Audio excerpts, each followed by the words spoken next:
Hello दोस्तों, जैसे elastic lower वगैरह में डालते हैं तो वैसे तो ये अलग अलग साइज़ की होती हैं। 0.25 इंच, 1 इंच, 1.25 इंच, 1.5 इंच, अलग अलग टाइप की होती है। जैसे मैं आपको दिखा रही हूँ, जैसे ये 1.5 इंच की इलास्टिक है, लोअर वगैरह में डालते हैं तो उसका नाप कैसे लेंगे।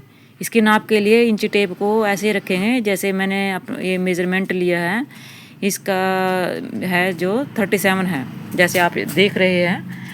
अब लेकिन कई लोगों की लेंथ कम ज़्यादा भी होती है और कई लोग शॉर्ट लोअर पहनते हैं, तो उसका मेजरमेंट हम ऐसे लेंगे। इसको इंच टेप को नीचे करेंगे, इससे ही 1-2 इंच का फ़र्क पड़ जाता है। जैसे जिन लोगों का पेट आगे होता है तो वो शॉर्ट में लोअर वगैरह डालते हैं, प्लाजो वगैरह डालते हैं, तो इसलिए इंच टेप को ऊपर नीचे करके जैसे कस्टमर कहता है उसके अकॉर्डिंग रखा जाता है। अब जैसे कि मान लो हमने इंची टेप लिया तो उसमें अगर हमने 1 इंची ये लिया है तो हम 4 इंच कम करेंगे। जितना जैसे हमारा 37 था तो उसमें 4 इंच कम।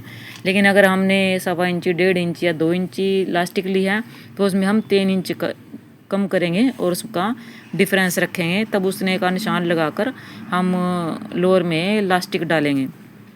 उसके बाद जैसे मैंने कपड़ा लिया है, इसमें होल छोड़ा हुआ है, तो यहाँ से हम इसको लास्टिक को डालेंगे और किसी भी चीज़ की सहायता से हम इसको ऐसे पूरे घेरे में डालते रहेंगे। जैसे मैंने पेन से इसमें प्लाजो में ऑलरेडी जो तैयार किया हुआ है डाला है। उसके बाद इसको सीधा करेंगे और सीधा करके जितने पे मैंने निशान लगाया था उतने में इसको सीधा करके कट करके मशीन से सिलाई लगाई जाएगी और इसको बराबर किया जाएगा। फिर इसको बार बार खींच कर लास्टिक को डाला जाता है और इस सारे को जब लास्टिक डाली जल जाएगी तब इसको खींच कर बराबर किया जाएगा, ताकि लास्टिक सारे एरिया में बराबर हो जाए, कहीं से कम ज़्यादा ना हो जाए।